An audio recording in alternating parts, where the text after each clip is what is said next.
Hai teman-teman, selamat datang di pelajaran matematika. Saya harap semua dalam keadaan baik dan siap untuk belajar. Hari ini kita akan mempelajari tentang materi Pitagoras. Disimak baik-baik ya teman-teman. Selamat pagi Kak Julia. Selamat pagi juga Romeo. Sebelumnya mohon maaf Kak. Iya, ada apa? Tadi pagi ketika pelajaran matematika berakhir, guru matematika meminta kepada kami di kelas untuk mempersiapkan materi baru yang akan kami pelajari minggu depan. Karena materi sebelumnya sudah selesai kami pelajari. Materi apa yang akan kalian pelajari selanjutnya? Materi teorema Pitagoras Kak. Oh, iya. Terus kamu mau meminta bantuan apa dari kakak? Kalau kakak berkenan dan bersedia, apa kakak bisa menjelaskan tentang materi dan submateri teorema Pitagoras kepada aku? Iya, kakak bersedia menjelaskan materi itu. Submateri yang pertama yaitu memeriksa kebenaran teorema Pitagoras. Pitagoras telah mengungkapkan bahwa kuadrat panjang sisi miring suatu segitiga siku-siku sama dengan jumlah kuadrat sisi-sisi lainnya. Mari kita lewat pembuktian dengan luas. Nah, di sini ada 3 bangun persegi. Yang pertama ada persegi A, persegi B, dan persegi C. Masing-masing ada luasnya. Lalu kita hubungkan antara persegi A, luas persegi B, dan luas persegi C. Apakah sama? Mari kita lihat berikut. LA plus LB sama dengan LC. 16 ditambah 9 sama dengan 25. Jadinya 4 kuadrat ditambah 3 kuadrat sama dengan 5 kuadrat. Selanjutnya kita masuk ke contoh yang kedua. Itu kita membuktikan apakah luas persegi A ditambah luas persegi B sama dengan luas persegi C. Nah, terdapat kesimpulan bahwa pada segitiga siku-siku dengan panjang sisi A, B, C sebagai sisi miring, sisi yang terpanjang, maka berlaku A kuadrat plus B kuadrat sama dengan C kuadrat. Lalu selanjutnya pembuktian dengan aljabar.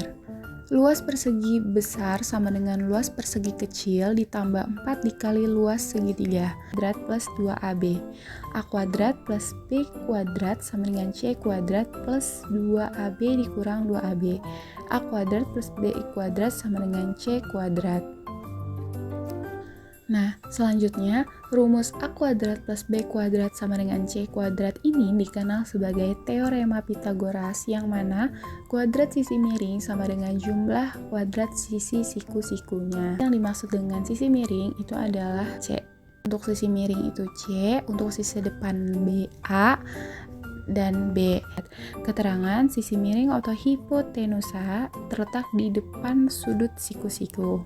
Apakah ada yang ingin kamu tanyakan terlebih dahulu? Aku sudah paham dengan penjelasan yang kakak sampaikan untuk submateri yang pertama. Baik, kalau sudah paham dengan apa yang kakak jelaskan, mari kita lanjut ke submateri selanjutnya, yaitu menerapkan teorema Pitagoras untuk menyelesaikan masalah. Rumus teorema Pitagoras pada segitiga BAC siku-siku di A. Jika A kuadrat sama dengan B kuadrat plus C kuadrat, maka segitiga BAC siku-sikunya di A. Untuk selanjutnya, rumus teorema Pitagoras pada segitiga ABC siku-siku di B.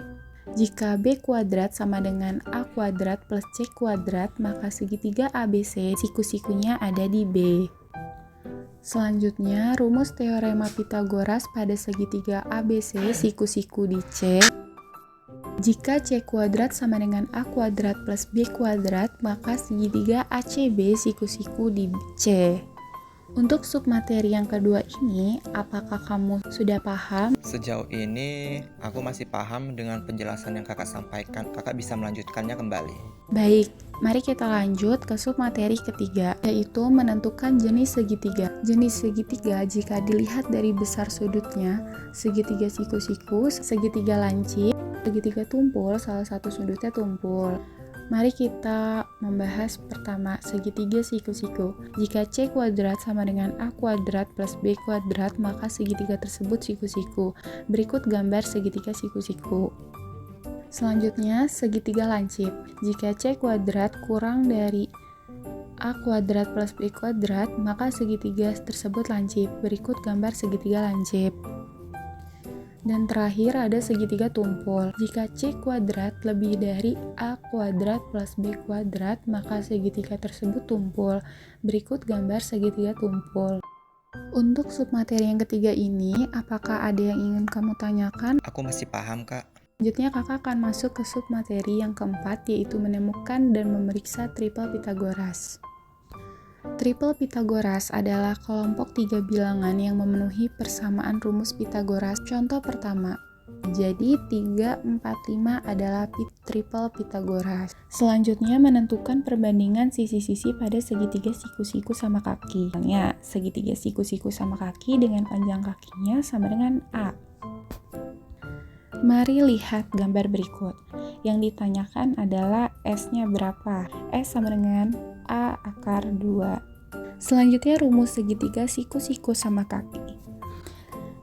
Terlihat pada gambar di samping, terdapat segitiga 90 derajat adalah 1:1 akar 2. Selanjutnya, menentukan perbandingan sisi-sisi pada segitiga yang bersudut 30 derajat, 60 derajat, 90 derajat. Segitiga siku-siku yang memiliki sudut 30 derajat, 60 derajat, 90 derajat adalah salah satu segitiga khusus. Perhatikan segitiga sama sisi ABC berikut dengan panjang sisi sama dengan 2A. Selanjutnya dibuat garis tinggi CD seperti gambar berikut. Selanjutnya perhatikan segitiga ACD seperti gambar berikut. Nah, panjang sisi CD sama dengan A akar 3. Selanjutnya rumus segitiga siku-siku dengan sudut 30 derajat, 60 derajat, 90 derajat. Perbandingannya AD berbanding DC berbanding AC. Contoh soal materi teorema Pitagoras. Contoh soal memeriksa kebenaran teorema Pitagoras. Perhatikan gambar berikut.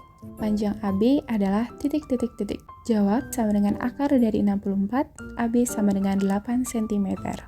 Selanjutnya, contoh soal menerapkan teorema Pitagoras untuk menyelesaikan masalah.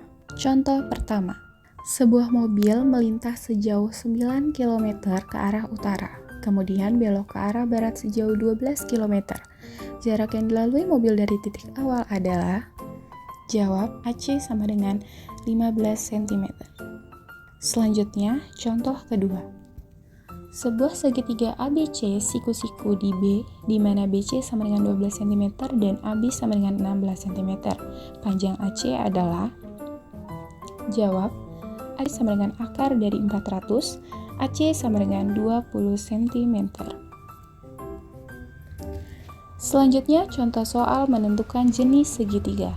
Jenis segitiga yang dibentuk oleh sisi-sisi 4 cm, 10 cm, dan 11 cm adalah, jawab, sisi-sisi terpanjang dari segitiga tersebut adalah C, dan sisi-sisi yang lain yakni A dan B. Maka, 121 ini lebih besar dari 116. Segitiga tersebut merupakan segitiga tumpul. Selanjutnya, contoh soal menentukan perbandingan sisi-sisi pada segitiga siku-siku sama kaki. Perhatikan gambar di bawah ini. Tentukan panjang sisi PQ. Jawab, PQ sama dengan 5 akar 2 cm. Untuk selanjutnya, contoh soal menentukan perbandingan sisi-sisi pada segitiga yang bersudut 30 derajat, 60 derajat, dan 90 derajat. Tentukan panjang sisi BC. 2. BC sama dengan 6 akar 3. Bagaimana? Apakah ada yang ingin kamu tanyakan? Tidak ada, Kak, dan saya sudah paham penjelasan semua submateri yang Kakak sampaikan. Syukurlah kalau kamu paham dengan. Semoga kamu bisa menjawab semua pertanyaan yang guru matematika kamu berikan tanpa ada kesalahan sedikit pun. Amin. Terima kasih atas motivasi, dukungan, dan doa dari Kakak. Apakah ada hal lain yang bisa kakak bantu? Ini tidak ada selain meminta bantuan Kak Julia untuk menjelaskan materi teorema Pitagoras. Baiklah kalau tidak ada. Kalau begitu saya permisi keluar dulu ya Romeo. Baik Kak, silakan. Baik teman-teman, terima kasih telah menyaksikan video materi Pitagoras ini. Sampai jumpa kembali.